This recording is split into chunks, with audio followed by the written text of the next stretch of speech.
Hello friends, welcome to our YouTube channel. आज इस video में हम बात करेंगे टाइप्स ऑफ लर्निंग डिसेबिलिटी। अपनी प्रीवियस वीडियो में हमने जाना था कि लर्निंग डिसेबिलिटी होती क्या है, इसकी डेफिनेशन क्या है, इसकी कैरेक्टरिस्टिक्स क्या होती है और कौन से ऐसे कारण हैं जिनके कारण बच्चे लर्निंग डिसेबल्ड हो सकते हैं। अगर आपने वो वीडियो नहीं देखी है तो प्लीज़ हमारे चैनल के प्लेलिस्ट में जाके आप उसे देख सकते हैं।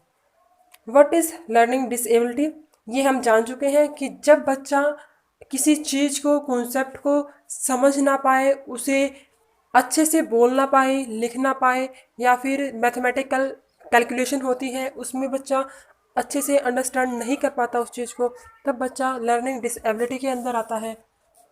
आज इस वीडियो में हम जानेंगे कि जब बच्चे को मैथ से रिलेटेड प्रॉब्लम होती है तब उसे कौन सी कैटेगरी में रखेंगे, तब उसे रीडिंग प्रॉब्लम होगी जब उस बच्चे को हम किस कैटेगरी में रखेंगे।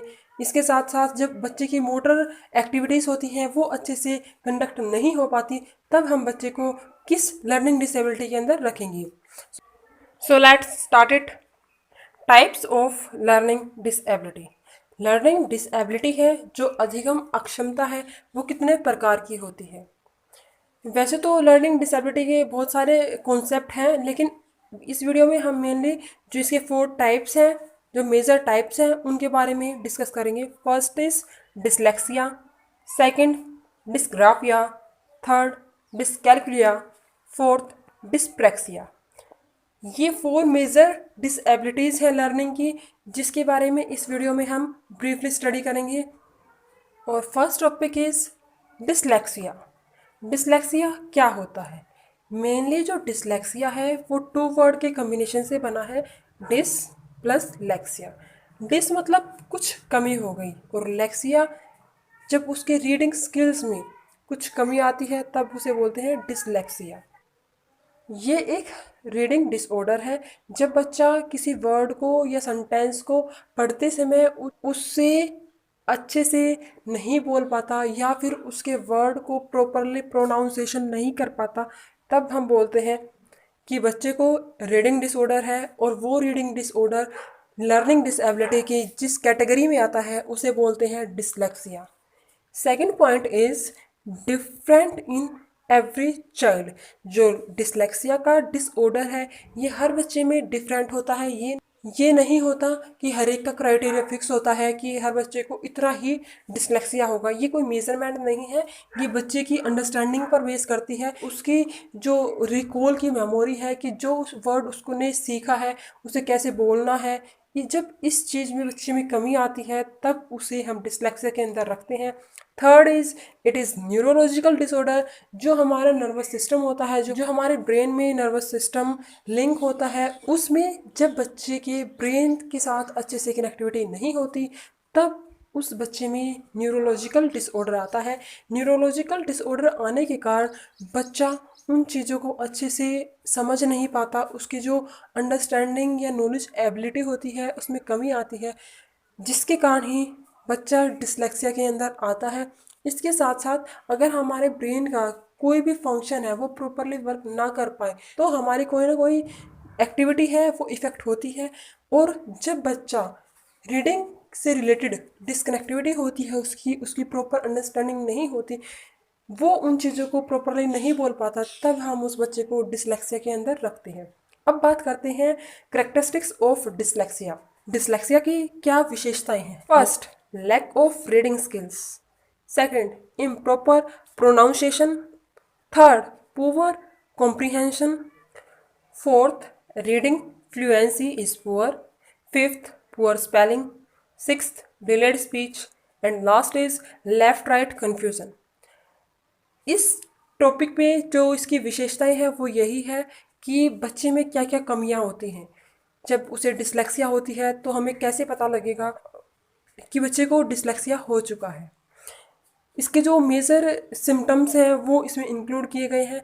नॉर्मली जो डिसलेक्सिया या फिर कोई भी लर्निंग डिसेबिलिटी है उसे हम देख के नहीं बता सकते कि इस बच्चे को लर्निंग डिसेबिलिटी है। इन बच्चों का जो आईक्यू है वो अबाउट 90 ही होता है। ये बच्चे मेंटल रिटार्डेड की कैटेगरी में नहीं आते, ना ही ये बच्चे बॉर्डर लाइन की कैटेगरी में आते हैं। ये बच्चे नॉर्मल बच्चों की कैटेगरी में आते हैं, लेकिन नॉर्मल बच्चों की कैटेगरी में आने के बाद भी इनकी जो रीडिंग स्किल्स है, अंडरस्टैंडिंग है, मेनली जो इनका कोग्निटिव लेवल है किसी चीज़ को समझने के लिए, वहाँ इनमें कुछ कमी पाई जाती है। सबसे पहले बात करते हैं लैक ऑफ रीडिंग स्किल्स, कि जब बच्चे को पढ़ने में दिक्कत हो। पढ़ने में दिक्कत से मतलब है जब वो सेंटेंस को, फ्रेज को या फिर किसी वर्ड को अच्छे से नहीं बोल पाता, तब हम बोलते हैं कि बच्चे की रीडिंग स्किल्स में कुछ ना कुछ कमी है। सेकंड इज इम्प्रॉपर प्रोनाउंसिएशन, जब बच्चा किसी वर्ड को अच्छे से, उसका जो उच्चारण है उस उच्चारण को अच्छे से नहीं कर पाता। मेनली इस चीज़ को हम, जो हमारे पोयम होती है, मतलब कि जो हमारी कविता होती है, या फिर जहाँ हम रिदमिक वे में कुछ पढ़ते हैं या उसे बोलते हैं, रिदमिक वे में उसे गाते हैं, कोई सॉन्ग हो सकता है, तो वहाँ इस चीज़ का पता लगता है। इसके साथ साथ नॉर्मल बातचीत में भी हम इस उच्चारण को देख पाते हैं कि जो बच्चे का प्रोनाउंसिएशन है, कोई वर्ड को बोलने का तरीका है, वो गलत है या सही है। थर्ड इज़ पुअर कॉम्प्रीहेंशन, जब बच्चे को अंडरस्टैंडिंग होती है किसी चीज़ को, जब हम उसे कोई पैराग्राफ या पैसेज देते हैं, उसके बाद उस चीज़ का वो कंक्लूजन ना निकाल पाए, मतलब जब उसको वो कॉम्प्रीहेंस ना कर पाए, तब उस कंडीशन में हम बोलते हैं जो बच्चा है उसे डिसलेक्सिया हुआ है। फोर्थ इज जो उसकी रीडिंग की फ्लुएंसी है, जो बोलने का उसका फ्लो है, उसमें कमी पाई जाती है। जैसे आपने कुछ बच्चे देखे होंगे कि एक लाइन को या एक सेंटेंस को बोलते टाइम वो बहुत ज़्यादा टाइम लेते हैं। जैसे कोई भी वर्ड होगा, वो अपनी जो डेली लिविंग की एक्टिविटीज़ है उनमें भी वर्ड्स को या सेंटेंस को बोलते टाइम कुछ ज़्यादा ही टाइम लेते हैं, तो उनकी फ्लुएंसी में दिक्कत आती है। फिफ्थ, पुअर स्पेलिंग, जब बच्चे स्पेल करते टाइम, किसी वर्ड को लिखते टाइम उसमें गलती करते हैं, जो उनका स्पेलिंग होती है उसमें मिस्टेक होती है, तब भी हम उस बच्चे को लर्निंग डिसलेक्सिया की कैटेगरी में ही रखते हैं। फिफ्थ इज़ डिलेड स्पीच, आपने देखा होगा कि जो बच्चे होते हैं उनकी जो स्पीच का टाइम होता है, मतलब कि उनका जो बोलने का टाइम पीरियड होता है, वो मेनली 6 मंथ के बाद बोलना शुरू कर देते हैं, बैबलिंग क्विंग, ये स्टेज उनकी आ जाती है। जब बच्चे की जो ग्रोथ होती है वर्ड्स की, वो प्रॉपरली वर्क ना करे, जब वो अच्छे से ना बोल पाए, तब हम उसे बोलते हैं कि बच्चे की जो स्पीच है उसमें डिलेड हो रहा है, वो बच्चा बोलने में देरी कर रहा है, तब भी बच्चे की डिसलेक्सिया की कंडीशन आती है। क्योंकि जितना देरी से बच्चा बोलेगा, उसके माइंड्स में जो वर्ड पावर होती है वो उतनी ही कम होगी। मान के चलो कि एक बच्चा 5 साल का है और वो प्रॉपरली हर एक वर्ड को अच्छे से बोल रहा है, उसकी जो ग्रोथ हुई है वो अच्छे से हुई है, वो स्टार्टिंग से ही स्टेप बाय स्टेप जो उसकी स्पीकिंग की स्किल्स है वो एनहांस हुई है टाइम टू टाइम। लेकिन वहीं अगर कोई और बच्चा है, उसके बोलने में अगर कमी पाई गई है या वो उसने देर से बोलना शुरू किया है, तो उसकी जो माइंड में वर्ड पावर होती है उसमें कमी पाएगी, क्योंकि उसने जो वर्ड सीखने की उसकी एबिलिटी थी उनको कम सीखा है। Last is left right confusion, कुछ बच्चे ऐसे होते हैं जिन्हें लेफ्ट राइट हम बोलते हैं, टर्न योर लेफ्ट या फिर राइट, तो वो बच्चे इस चीज़ को अंडरस्टैंड नहीं कर पाते कि उनका राइट कौन सा है, उनका लेफ्ट कौन सा है।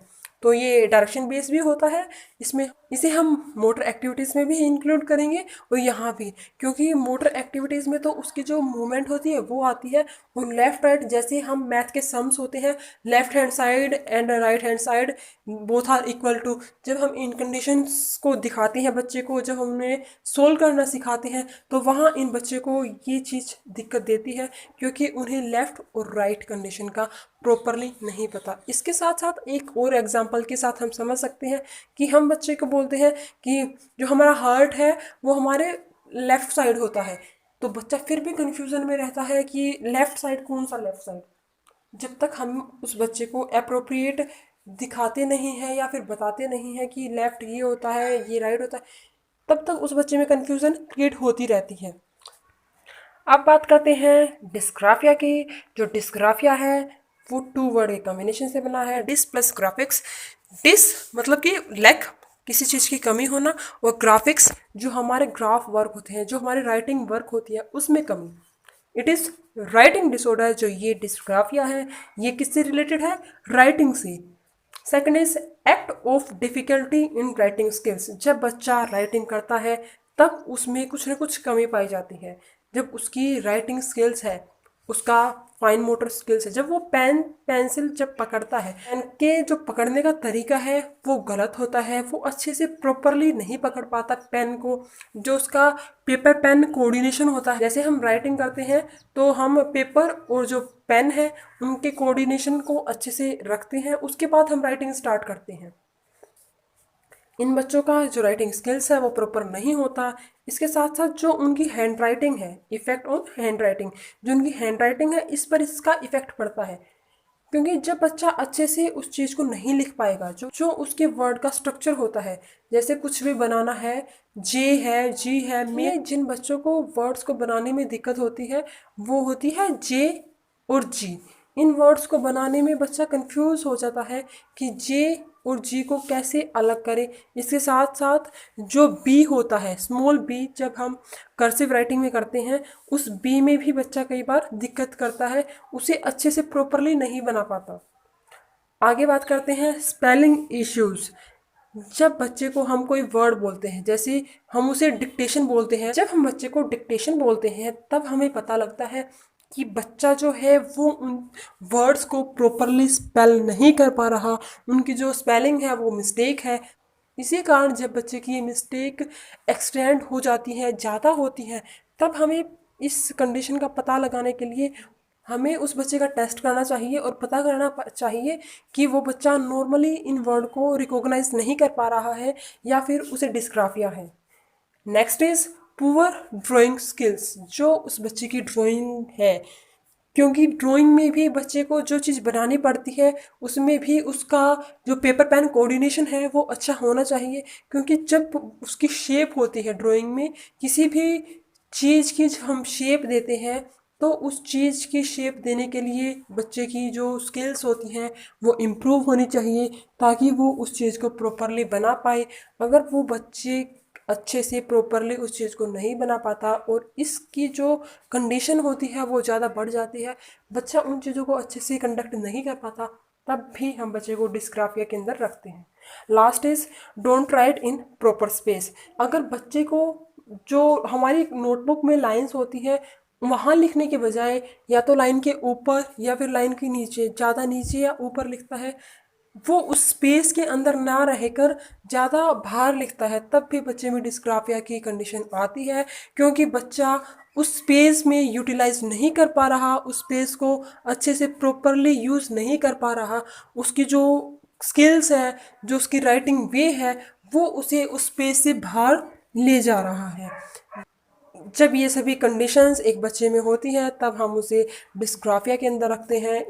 ये सब कंडीशन जब एक बच्चे में पाई जाती है, जब वो अच्छे से प्रॉपरली लिख नहीं पाता, उसकी हैंड राइटिंग में कोई इश्यू होता है, उसकी स्पेलिंग्स गलत होती है या फिर उसकी ड्राइंग स्किल्स प्रॉपरली वर्क नहीं करती, वो जो पेज है उस पेज को अच्छे से नहीं कवर करता, उसके बाहर जाके लिखता है, जैसे जी है उस जी को बाहर लिखेगा, या फिर ए कोई भी वर्ड हो, कोई भी सेंटेंस हो, उस प्रॉपर स्पेस में लिखने के बजाय उससे बाहर लिखता है, तब हम बोलते हैं कि बच्चे को डिस्ग्राफिया है। इसके साथ साथ इस बच्चे में एक और दिक्कत देखी गई है कि जब ये वर्डिंग लिखते हैं, जब ये सेंटेंस या कोई भी अपना आंसर लिखते हैं, तो इनके जो वर्ड होते हैं उन वर्ड में किसी वर्ड के बीच में ज़्यादा स्पेस होता है और किसी वर्ड के बीच में बहुत कम स्पेस।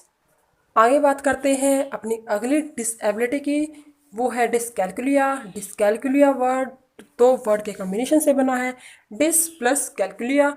डिसकैलकुलिया में मतलब है, डिस मतलब कमी और कैलकुलिया मतलब जो हमारी कैलकुलेशन होती है, जो हमारा मैथमेटिकल कंडीशन होती है, जो हमारे मैथ से रिलेटेड हमारी क्वेश्चंस होते हैं या फिर जो हम मैथ से रिलेटेड एक्टिविटीज़ नॉर्मल लाइफ में करते हैं, अगर वहाँ भी बच्चा अच्छे से उन चीज़ों को कंडक्ट नहीं कर पा रहा तो हम उसे डिसकैलकुलिया के अंदर रखते हैं। Second is lack of reverse ability. जो उसका पलटीकरण है, मतलब कि जब हम बच्चे को सिखाते हैं, जैसे कि जब हम बच्चे को बोलते हैं कि घर से स्कूल जाने में आपको 10 मिनट लगती है, इसी चीज़ को जब हम बच्चे से पूछें कि स्कूल से घर आने में आपको कितने मिनट लगेगी, जब बच्चा इस चीज़ का जवाब नहीं दे पाता तब हम उसे बोलते हैं कि बच्चे में लैक ऑफ रिवर्स एबिलिटी है, वो चीज़ों को दोबारा से रिवर्स में करके नहीं बता पाता, उनका जवाब नहीं दे पाता। Third is lack of clock knowledge, बच्चा है उसे जो हमारा टाइम होता है उसकी प्रॉपर नॉलेज नहीं होती। वो एएम और पीएम, जैसे जो हमारा मॉर्निंग टू आफ्टरनून 12 o'clock तक हमारा एएम आता है, उसके बाद पीएम होता है, तो इस चीज़ को बच्चा अच्छे से कंडक्ट नहीं कर पाता, वो इस चीज़ को नहीं बता पाता कि कब एएम है कब पीएम है, कितना टाइम है। इसके साथ साथ हम बोलते हैं 4:30 4:55, तो इन चीज़ों को भी वो मिनट और टाइम की जो हमारी सुइयाँ होती हैं उन चीज़ों को अच्छे से देख के नहीं बता पाता कि वो उन जो सुइयाँ हैं क्लॉक में हमारे, उन चीज़ों से वो फेमिलियर नहीं है, उसे नहीं पता कि जो हमारी क्लॉक की सुई है वो आवर्स वाली कौन सी है और मिनट्स वाली कौन सी है। वो इन चीज़ों को अच्छे से स्पेसिफिकली नहीं बता पाता। जब बच्चा क्लॉक मतलब कि जो समय होता है उसे प्रॉपरली नहीं बता पाता तो उन बच्चों को हम डिसकैलकुलिया के अंदर रखते हैं। Fourth is don't appropriate use of money. जो मनी होती है हमारे पास, जो हमारे पास पैसे होते हैं, अगर अगर हम उस बच्चे को किसी शॉप पर भेजते हैं तो वो उस मनी का अप्रोप्रिएट यूज़ नहीं कर पाता। मतलब अगर उसके छोटा अमाउंट देंगे, जैसे कि 5 और 10 रुपीज़ का ही कंडक्ट करना है, तो वो उस चीज़ को कर लेगा। लेकिन जब हम उसे 5,000 या फिर 10,000 का अमाउंट देते हैं और एक लिस्ट देते हैं कि आपको ये सारा सामान लेके आना है, तो वहाँ वो कंफ्यूज हो जाएगा कि इसमें किस तरीके से एक्सपेंड करें मनी को या फिर कितनी सेविंग करनी है। इन चीज़ों में बच्चे में कमी पाई जाती है। Fifth is disability to mathematical operation. जो हमारे मैथमेटिक के ऑपरेशन होते हैं, जैसे बोर्ड मास का रूल है या फिर प्लस माइनस मल्टीप्लाई डिवाइड, इस टाइप के जो क्वेश्चंस होते हैं, जब हम इन क्वेश्चंस को देते हैं बच्चों को, जब वो इन क्वेश्चंस को अच्छे से कंडक्ट नहीं कर पाता, मेनली जो दिक्कत मिलती है बच्चों के साथ वो यही होती है कि अगर हम बच्चे को ऐड के क्वेश्चन देते हैं, प्लस प्लस होगा तो वो उस कंडीशन को सॉल्व कर लेगा। लेकिन जब हम बच्चे को एक वैल्यू प्लस की और दूसरी वैल्यू माइनस की देते हैं, तब वहाँ बच्चा कंफ्यूज हो जाता है। जैसे कि हम बच्चे को देते हैं कि 5+3, तो आंसर वो बता देगा कि 8। लेकिन जब हम बच्चे को क्वेश्चन देंगे -5+3, तो वो इस चीज़ को अच्छे से कंडक्ट नहीं कर पाएगा। वो यहाँ वो यहाँ भी कुछ अजीब ही आंसर लिखेगा। वो 8 भी लिख सकता है, वो 2 भी लिख सकता है, वो कुछ भी लिख सकता है, लेकिन अप्रोप्रिएट वे में आंसर नहीं दे पाते। तो इस कंडीशन में हम बोलते हैं कि बच्चे के जो डिस तो इस कंडीशन में हम डिसकैलकुलिया बच्चे का जो नोटेशन है, जो उनकी एबिलिटी है, उसे चेक करते हैं कि बच्चा डिसकैलकुलिया के अंदर आएगा या नहीं आएगा। मेनली जो कैरी वाले क्वेश्चन होते हैं, जब हम बच्चे को जैसे 16+19, यहाँ जो कैरी वाले क्वेश्चन होते हैं, जब बच्चे को क्वेश्चन में कैरी करना होता है, उसे कैरी लेना होता है, तब उस जगह वे क्वेश्चन में अच्छे से कैरी नहीं कर पाते और उस क्वेश्चन को गलत कर देते हैं। Next is difficulty in understanding equation questions. जो हमारे इक्वेशन क्वेश्चन होते हैं, जैसे जैसे कि हम बोलते हैं कि राम के पास 5 kg मैंगो थे और रोहन ने उसे 3 kg मैंगो और दे दिए, तो अब राम के पास कितने केजी मैंगो है। तो इस कंडीशन में सिंपल क्वेश्चन है कि बच्चे को ऐड करना है, लेकिन स्टेटमेंट आ गई, क्वेश्चन में इक्वेशन आ गई। इक्वेशन को देख के बच्चा कंफ्यूज हो जाता है कि पता नहीं इस क्वेश्चन में क्या है। तो बच्चा उस क्वेश्चन को देख के डर जाएगा, उस क्वेश्चन को सोल्व करने की कोशिश भी नहीं करेगा, जिसके कारण वो उस कंडीशन में अपने माइंड को ब्लॉक कर देते हैं। वो अपने माइंड का अच्छे से प्रॉपरली यूज़ नहीं कर पाते। वो अलग ही क्वेश्चन सोचने लगते हैं कि पता नहीं ये किस टाइप का क्वेश्चन है।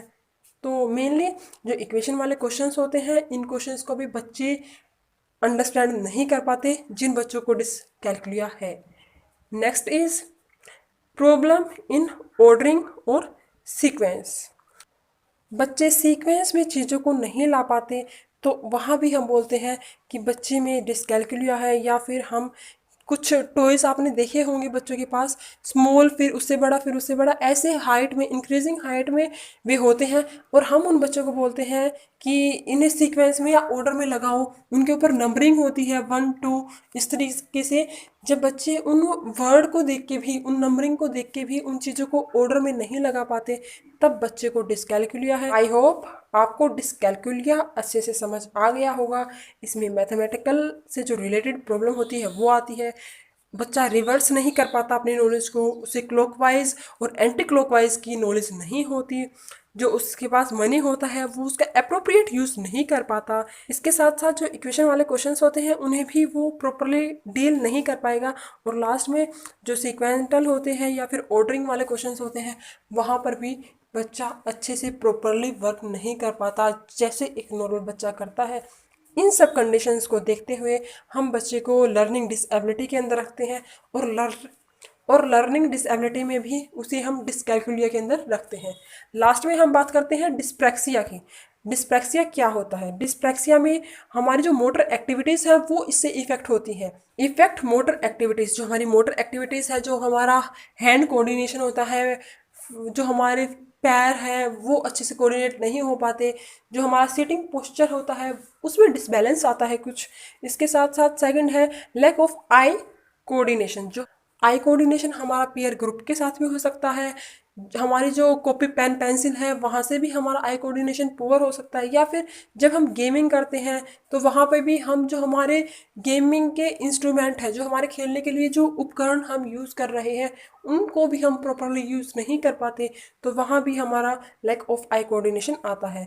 Next is delayed speech. जब बच्चा देर से बोलता है, जब उसकी एक्टिविटीज़ प्रॉपरली नहीं होती, तो वो अपनी सोसाइटी से भी कुछ डिस्कनेक्ट हो जाता है, क्योंकि जो उसकी एज ग्रुप के बच्चे हैं वो अच्छे से बोल पा रहे हैं, लेकिन जब बच्चा उनके साथ खेलता है और प्रॉपरली नहीं बोल पाता तो उसमें एक हीन भावना आती है।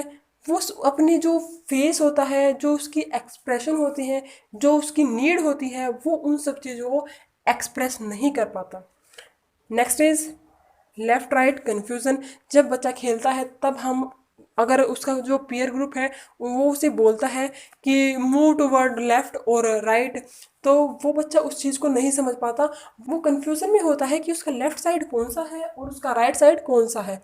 इस सब कन्फ्यूज़न के अंदर जो बच्चे की गेमिंग है उस पर भी इफ़ेक्ट पड़ता है, और जो उसकी पढ़ाई लिखाई है उस पर भी इसका इफ़ेक्ट पड़ता है। अगला है fine and gross motor skills not work properly. जो उसकी सूक्ष्म गति है और जो उसकी स्थूल गति है, मतलब कि जो उसका राइटिंग स्किल्स है, जो उसकी रनिंग है, इन सब में अच्छे से काम नहीं कर पाता, तब उसकी जो एक्टिविटीज़ है fine motor skills, gross motor skills, क्योंकि हमारी मेन जो एक्टिविटीज़ है इन्हीं दो मोटर स्किल्स पर डिपेंड करती है कि हमारी फाइन मोटर स्किल्स कैसी हैं और हमारी ग्रोस मोटर स्किल्स कैसी है।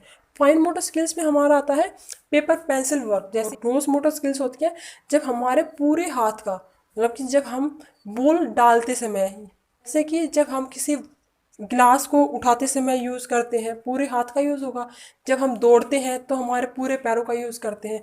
इस तरीके से जब हम पूरे लिम्ब का यूज़ करते हैं उसे हम ग्रोस मोटर के अंदर रखते हैं, और जब किसी स्पेसिफिक राइटिंग स्किल्स में जैसे हम फिंगर्स का यूज़ करते हैं तब उसे हम फाइन मोटर में रखते हैं। नेक्स्ट है लैक ऑफ परसेप्शन।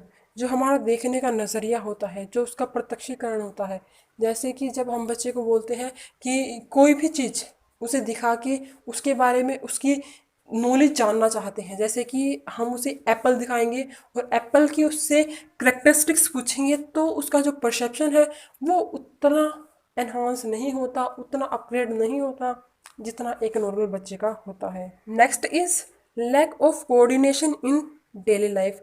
जो उसकी डेली लिविंग एक्टिविटीज़ होता है, जो उसकी सोशल कनेक्टिविटी होती है, जो उसके पीयर ग्रुप्स होते हैं, वहाँ वो अच्छे से कनेक्ट नहीं हो पाएगा, तो वहाँ उसका जो कोऑर्डिनेशन होता है वो भी कम होता है।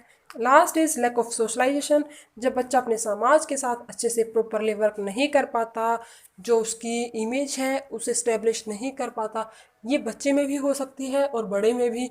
जब बच्चा सोसाइटी के साथ प्रॉपरली कनेक्ट नहीं होता, जो उसके एम्स होते हैं, जो उसके राइट्स होते हैं, वो उन्हें नहीं जान पाता, और या फिर जानने के बाद भी उन्हें यूज़ नहीं कर पाता, तब उस कंडीशन में हम इसे डिस्प्रैक्सिया के अंदर रखते हैं। सो जो डिस्प्रैक्सिया में आपने देखा है वो है motor activities, eye coordination, delayed speech, left right confusion, fine and gross motor skills not work properly, जो उसका परसेप्शन लेवल है वो भी कम होता है, coordination in daily life lack होता है, और लास्ट इज सोशलाइजेशन। जब बच्चा प्रॉपरली सोशलाइज नहीं हो पाता, तब इन सब कंडीशन में हम बच्चे को डिस्प्रैक्सिया के अंदर रखते हैं। आज की वीडियो में बस इतना ही। अगर आप और डिसेबिलिटीज़ के बारे में जानना चाहते हो तो प्लीज़ इस चैनल के साथ बने रहिए, क्योंकि यहाँ हम वन बाय वन हर एक डिसेबिलिटी का ब्रीफ में डिस्कशन करते हैं। आज की वीडियो में बस इतना ही। अगर आपको ये वीडियो पसंद आई हो तो प्लीज़ इसे लाइक कीजिए, शेयर कीजिए and hit the subscribe button.